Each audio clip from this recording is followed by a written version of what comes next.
மேஷ லக்னம் அட்சய லக்னமாக பயணிக்கும் போது என்னெல்லாம் இந்த ஜாதகர் சந்திப்பாங்க, அவங்க வாழ்க்கையில என்னெல்லாம் பிளஸ் மைனஸ் ஏற்படுது அப்படிங்கிறத நம்ம பார்க்கலாம்.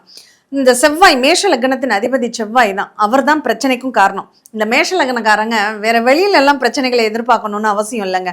அவங்களுக்கு அவங்க தான் ஆப்பு வைக்கிறவங்களாவே இருப்பாங்க அப்படின்னு சொல்லலாம். இந்த சொந்த காசுல சூனியம் வச்சுக்கிறாங்கன்னு சொல்லுவாங்க இல்லையா, அது வந்து மேஷத்திற்கு பொருந்துமா அப்படின்னா நிச்சயமா பொருந்தும். ஏன்னா ரொம்ப நல்லா இருக்கும். அவங்களுடைய உழைப்புங்கிறது மற்றவர்களை காட்டிலும் ரொம்ப கடுமையானதாக இருக்கும். அவ்வளோ ஒரு படைப்பு தொழிலுக்கு அதிபதி எப்படி பிரம்மான்னு நம்ம சொல்றோமோ அந்த மாதிரி தான் இந்த மேஷலக்னக்காரங்கள் ஒரு பிரம்மாவாக தன்னை வெளிப்படுத்தக்கூடிய ஆற்றல் நிறைந்தவர்கள். அதாவது படைக்கிற ஒரு விஷயத்த கிரியேட்டிவா வெளிப்படுத்தக்கூடிய ஒரு திறன் அப்படிங்கிறது இவங்களுக்கு ரொம்ப நல்லாவே இருக்கும். ஆனா அந்த பொறுமையும் சகிப்புத்தன்மையும் அந்த கடைசி நேரத்துல பெரியவங்க எல்லாம் நிறைய சொல்லுவாங்க, இந்த வெண்ணெய் திரண்டு வர்ற நேரத்துல தாலியை உடைச்சிட்டான் அப்படின்ட்டு. அந்த மாதிரி அவங்களுக்கு அந்த சக்சஸ் வரக்கூடிய நேரத்துல அந்த கோபம், அந்த பொறுமையின்மை, சகிப்புத்தன்மை காரணமாக அவங்க வந்து அதை வேஸ்ட் பண்ணிடுவாங்க. அதை அவங்க உருவாக்கினவங்களே அதை வந்து தண்டமாக அதை சீரழிச்சுடுவாங்க அப்படின்னு சொல்லலாம். அப்போ அந்த மாதிரியான ஒரு ஆட்டிடியூட் இருக்கிறதுனால அதை மட்டும் நீங்கள் கொஞ்சம் மாற்றிக்க வேண்டியது இருக்கும். ரொம்ப பொறுமையை கடைபிடிக்க வேண்டிய ஒரு சூழ்நிலைகள் இருக்குது. படிப்பு ரொம்ப நல்லா இருக்கும். நீங்கள் நல்லா படிச்சுட்டீங்க அப்படின்னா படிக்கிற காலத்தில் மனசை சிதற விடாமல் நீங்கள் படிச்சுட்டிங்கன்னா உங்கள் வாழ்க்கையில் நிறைய அச்சீவ்மெண்ட் இருக்கிறத நீங்கள் ஃபீல் பண்ண முடியும். அதே மாதிரி சகோதரம் சார்ந்த இளைய சகோதரங்கள்ட்ட எப்போ பார்த்தாலும் சண்டை போட்டுக்கிட்டே தான் இருப்பீங்க.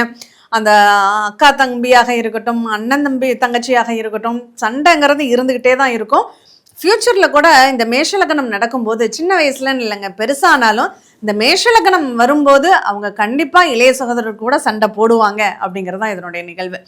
இடம், வீடு, சொத்து, சுகம் சார்ந்த நிகழ்வுகள் இவங்களுக்கு ரொம்ப நல்லாயிருக்கும். தண்ணி வசதியோடு அவங்களுக்கு அந்த இடம் அப்படிங்கிறது அமையும். அவங்க பக்கத்தில் அவங்க வீடு இருக்குன்னா அவங்க வீட்டுக்கு பக்கத்தில் கண்டிப்பாக நீர்நிலைகளுக்கு அருகாமையில் தான் ஒரு வாட்டர் டேங்காவது இருக்கும் அல்லது தெரு பைப்பாவது இருக்கும். அந்த மாதிரி இடங்கள்ல தான் அவங்களுக்கு வீடுங்கிறதே அமையும் அப்படின்னு சொல்லலாம்.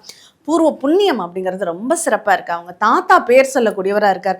அவங்க தாத்தா பேரை சொன்னாவே இன்னாருடைய பேரனா அப்படின்னு சொல்கிற அளவுக்கு ஒரு பேர் வாங்கினவராக தான் இருப்பார். அந்தளவுக்கு அந்த பூர்வ புண்ணிய பலம் அப்படிங்கிறது இவங்களுக்கு நல்லாவே இருக்கு. எப்போதுமே இவங்க அந்த முன்னோர்களை வழிபட்டுக்கிட்டே இருக்காங்க, முன்னோர்களை மனசில் நினச்சிட்டே இருக்காங்க. அந்த வருஷம் அந்த முன்னோர்களுக்கு செய்ய வேண்டிய கடமைகளை அவங்க பண்ணிக்கிட்டே இருக்காங்க அப்படின்னா கண்டிப்பாக இவங்க வாழ்க்கையில் அடுத்தடுத்த நிகழ்வுகள் ஒரு உச்சத்தை நோக்கியே இருக்கும் அப்படிங்கிறதுல எந்த ஒரு மாற்றமும் கிடையாது. அதே போல் கடன், இவங்க முயற்சி பண்ணாவே அது கடனில் தான் போய் முடியும். ஏதாவது ஒரு விஷயத்துக்கு எது பண்ணினாலும் அது பிரச்சனையாகவோ அல்லது கடனாகவோ அல்லது ஆரோக்கிய குறைவாகவோ தான் ஏற்படும்.